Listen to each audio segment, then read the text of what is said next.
Now let's move on to the next strategy, that is planning to learn and planning approaches. Okay. Although we have discussed this at some length earlier, okay, it is worth noting here that learning as an element of planning receives different emphasis and is carried out in different ways under different planning approaches. Okay, so planners applying the elements of ASDAL in planning to plan can apply the same rational thought process to the task, whether of designing an evaluation structure or a plan for learning. Okay, in fact, it is a common theme in planning literature that evaluation should be planned as an integral part of planning to plan and planning to act. Okay, so to summarize this chapter, okay, we began this framework by defining planning as the conscious effort to adapt a system to its environment in order to achieve system goals. Okay, this process rests on the application of rational thought and knowledge through the 5 elements of analysis, okay, strategy, decision, action, and learning. Okay, this basic planning process can be applied to 3 levels of planning. One is planning to plan, through which planners choose or create a planning approach which enables the planning subsystem to adapt to the larger system and to the environment. This planning approach or set of approaches is developed from analysis of the system and of key factors in the environment on the one hand, including the prevailing social image or images, complexity, and resources, and of characteristics of different planning approaches on the other. The second level is planning to act, in which the elements of ASDAL organized by a particular planning approach are applied to develop strategies to adapt the system to the environment in order to achieve system goals. Okay, the output of this level of planning is something we call plans, recognizing that the exact nature of these plans differs under differing plan approaches. Okay, sometimes these are formal documents with much analysis. At other times, they may be memos, reports, or even verbal recommendations. Okay, so the third level is planning to learn. Correct? The goal of planning to learn is to get and use information about the effectiveness of planning and of planned action in order to improve both. Right? The elements of ASDAL can be used in planning for learning as well, making planning to learn an integral part of both planning to plan and planning to act. In planning to learn, planners consider 2 purposes for evaluation, that is formative and summative.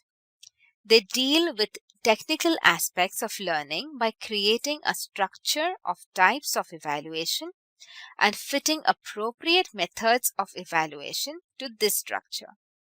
The results are evaluation strategies. Of special importance to planning to learn is the attitudinal aspect. Okay, if learning and improvement are to occur, planners and decision makers need to recognize the complexity of most planning efforts and be willing to learn openly by accepting and learning from imperfect planning, plans, and actions. Okay, so if you need to know the planning methods, right, throughout the development of the conceptual framework for planning, we have emphasized the role that information plays at all levels of planning. Information about the environment and about the system, past, present, and future. We have also from time to time mentioned planning methods. Correct? So the planning methods are clusters of techniques used to create and organize information for specific planning purposes. Okay? Notice that in this definition, we distinguish between methods and techniques. Okay? The line between the two concepts is not precise. In fact, some of the things called methods over here are called techniques somewhere else. Okay. However, a method may be distinguished from a technique in that it creates or organizes information for a particular purpose. Techniques, on the other hand, may be used for a variety of purposes. Okay. So if we look at some examples, okay, survey research is considered a method for gathering information from large numbers of people. Right? It includes a number of techniques: sample design, questionnaire construction, and various techniques of statistical analysis. Okay? Program planning and budgeting is a method encompasses the technique of establishing logically related goals and objectives, as well as the technique of using matrices to interrelate different kinds of information. The techniques mentioned can be used in a variety of combinations within other methods. Okay? Sample design can be important in developing and administering tests as measures of learning. Questionnaire construction is useful in the Delphi method. Okay? Statistical tests are used in trend projection. Matrices are used in cross-impact analysis and in simulations. And there is yet a third term which is often used by planners. This is methodologies. Okay, like method and technique, this term is often used in different ways. So we'll define the methodologies as clusters of methods used to carry out a particular planning approach.